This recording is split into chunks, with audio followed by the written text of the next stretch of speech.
Welcome to Roll for Crit. Right now, we are taking a look at Mansions of Madness Horrific Journeys, an expansion for Mansions of Madness 2nd Edition, which includes 3 brand new scenarios. And what really separates this one from the pack of the original scenarios is that instead of being confined just to a simple mansion, you're now going on a new journey, not just in different types of buildings, but in fact on vehicles, special types of adventures, maybe in the air, in the sea, on land, all kinds of exciting places. Yes, this comes with 3 new scenarios. One that takes place on a train, land, one that takes place on an airship or zeppelin, air, and one on a cruise ship, sea. So we'll go over each one a little bit, then give our total thoughts. So we might as well start off with the train. In this one, you are coming back from a previous case you have already solved, and it turns out things may not be what they seem. People start disappearing, and it's up to you to find out what's been happening to everyone before it's too late. The train one is the first one they suggest in the app in terms of order. It was pretty fun. And if you did play the Arkham Horror card game had the train with Dunwich Legacy, you might guess what's going to happen. You can also see, I think it's one of the weirdest in terms of the setup, how it simulates being on a train itself. Yes, it's much more linear, I guess you could say. You are being railroaded, that's for sure. The second scenario that they tell you might want to play is this airship over here. And in that one, you're trying to solve this murder mystery. You're going around talking to different passengers of the ship, trying to gather clues. And as you go around talking to these lovely people, you may also have to worry about, being that you're in an airship, things like the windows breaking and it being pretty windy up there, and the kinds of hazards that you might expect, in addition to probably horrific monsters and evil spirits and demons, that kind of thing. Yeah, the murder one, like a couple other cases, will actually rotate who is the ritual cultist who is performing this evil ritual on the airship, and so you have to look for clues that would be like, oh, this person was only these 3 people were in this room in the mornings, and that's where we found the weapon, so it has to be one of those 3. Or a shoe print or something like that. So you have to sort of align the few clues you get to accuse someone before it is too late. Colonel Mustard, in wherever he was. I believe he already was killed off. Okay, well, good to know. And finally, we've got the cruise ship over here. Yeah, in the cruise ship, you were hired to keep track of, apparently there's weird things been happening on the ship. And it turns out that's exactly what happens when you get there. Someone has sabotaged the engines. And it has come to your attention. It's because someone in your own group is a traitor. In this scenario, in only this scenario, you will give out these cards here that have either human on the back or Deep One hybrid. And depending on the number of players, as you can see, you give out a certain number of cards, so there's only a certain number of Deep Ones out there. And the Deep Ones, instead of winning the usual way, they win by making it to the lifeboat with a number of Deep Ones, depending on the number of players, outnumbering number of people, not specifically more Deep Ones than people, just enough to overpower them. And then they will win the game that way. So they're sort of trying to make sure that, one, while you're rescuing passengers along the ship, one of them, the app will indicate, is also a Deep One, just the Deep Ones. And they want to make sure that one gets on the lifeboat too with them. Yeah, so there's actually hidden traitors in that scenario, as well as having to worry about water, because now you're on a boat. Certain parts of the ship might end up sinking into the ocean. The difference is water stops your movement as soon as you move into it. They also added rifts, which we didn't mention. They appear mostly on the train one. And pretty much if you end there, they pretty much give you this new condition called Lost in Time and Space. You can get it plenty of other ways. This just guarantees it. Where pretty much you are off the board, but you can spend an action to do a little challenge. They're random, so sometimes they require different skills, which if you succeed, you can come back anywhere. So that actually might be helpful. Yeah, so those are the scenarios, essentially, in a quick overview. Of course, there's plenty of secrets and other things you can discover as you play, especially if you're a hidden Deep One and you have some secret evil scenario or a scheme that you're trying to carry out. So you are the mansions expert.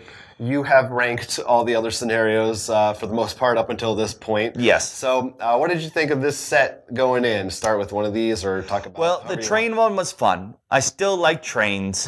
It's a little simple, and like I said, it actually was very similar to The one from the card game. So in that sense, it's almost disappointing because of that. The airship was just your regular mystery one. I think, well, it's sort of fun. It's nothing, I think, too new that we've seen from them. But the boat one, my bottom of the list when I made that original video. And we're going to view just the expansion. There is another one that came out in between that and this, and some DLC ones. We're not counting those. But that list before, the bomb one, I was like, it was okay. It was fine. The boat one, I actively dislike. Okay. Talk about why. The trader mechanic, first of all, one of the things we actually came across is you already can become a trader if you go insane. So the humans are already at that disadvantage. Yeah. And they're not clear how many people need to make it to the boat, that hybrid or not. And they didn't make clear until you get to the end. So it's almost like you have to fail first before you understand how to play this scenario. Because they don't tell you, but you actually get to vote people off the boat at the very end, including other investigators. And the other thing I discovered was that it seems that whoever's a deep one will often give this phone to that person. So you already are like, why does the app keep giving you this private thing? Yeah, I agree with you. I found that one confusing because, like you said, it really doesn't give you much direction in terms of the rules. So even I was a human, but I was just confused by not understanding really, because the trader isn't a core mechanic, they added it in. They didn't give any extra insight into what the traders are really trying to do to throw you off, because generally in this game your actions are all public. So I just found that hard to really understand. What should I even be looking out for? What am I worried Honestly, they're just their goal is to act like investigators. Yeah. That's it. And maybe save that one extra person, which sort of is what they try to do, but as far as I can tell, it's because there are some clues that point to who that person is. So you can kick him off the boat as soon as you find out. So their goal is either to slow down, which the boat is sinking really fast. I just don't think this game was designed to have, in essence, there's already the trader in the system. We both got insanity in one scenario, and the one I got is setting fires. The water fills up so fast, and that does put out fires. I pretty much said you can't win anymore. Yeah, I think that I like the concept of adding traders to the game, but I think that they almost should have made an entire expansion around that. Here it feels like an afterthought that they just didn't devote enough time to. It didn't work that well. If you really put some more, or even made a whole new arc game that's all about deep people being Dip 1 hybrids, and maybe even some of them that are they're deep ones. I mean, you can go into lore, but sort of like how there's the super Cylons who are they can actually be helpful for humans kind of deal. Conceptually, cool idea. Horrible execution. But going back, it sounds like I think I actually liked the train one more than you, because by far that was my favorite. No, it's definitely my favorite. My only problem is the card game. That's my issue. My issue is less the execution of it. Yeah. It was still really fun. But I mean, I played that scenario in the card game as well, and I was fine with it. I thought this was so cool, the way it really felt like you were on a train. I thought that was really fun and exciting. No, I completely agree with you. I think the train was definitely my favorite above them completely. The airship, like you said, it was all right. It didn't, one thing I'll say for sure, it did not feel like I was on an airship. That was honestly, leading with this, I thought was the most, I do love this, the airship used the most pieces from other sets, and it's like the museum piece and the chapel piece. I'm like, okay. Yeah, okay, this is on an airship, I guess. This felt like I was on a train. These two... this one felt like it was on a boat, but it was so fast, it almost I didn't think it felt like everything else distracted you from it. The only thing that made me feel like I was on a boat was there's water, but it didn't really, it just felt like, oh, I'm slower here. I didn't feel like it was immersive in the way that this was. And this one even more so was just kind of... No, this was definitely just a regular... It wasn't bad, mystery. But it didn't really scream airship, as you said. There's a couple windows breaking and stuff, but... It wasn't as you It could have been anywhere, really. There could be windows. We're only showing a couple pieces, but this one had train tracks. Sometimes the train track would take, and you could actually try to jump and make it across, which is really cool. Yeah. No, this Very one... inventive stuff. So definitely, I felt like it really was a downhill motion. I thought every scenario was worse than the last one we played. Completely agree. Which is too bad, because I thought this one was great. But so that brings us to, would we recommend this to people or not? So our expansion system, we say it's either pass, try it, or buy it. I think I can guess what we're going to say. Well, maybe. I don't know if you're going to be more harsh than I am. What are you going to say? Why don't you say? No, you first. All right, fine. Be that way. For me, it's a try it. Because I think this scenario is strong enough that if there's a way, maybe you have a place where you can rent board games or you have a friend who has it, if you can just try this one out, I think this is, I haven't played nearly as many as you have, but this is one of my favorites that I've experienced in any Mansions of Madness game. Because the other two really are just, like, this one's all right, this one's really not that great, so try it, but don't go out and, I wouldn't say buy this just for this scenario unless you really, really love Mansions of Madness. Well, I think the fact that, I mean, you put some of my points, you said, like, if a friend has it, or a store, you can borrow it. I'm giving it a pass. I think for the price, where only 1 out of the 3 scenarios is really worth it, right now, it's a pass. However, this could easily upgrade with the following conditions. 1, if you use the Valkyrie system a lot, because I could see easily, that's the custom, like, fan-made scenarios. Okay. Because one of the previous scenarios had you, like, you started in town for a little bit, but then you left and had to go to a new section of town. Imagine if they something had like that, then you had to decide, am I going to take a boat to the next section or the train? And that could add a whole new interesting mechanic.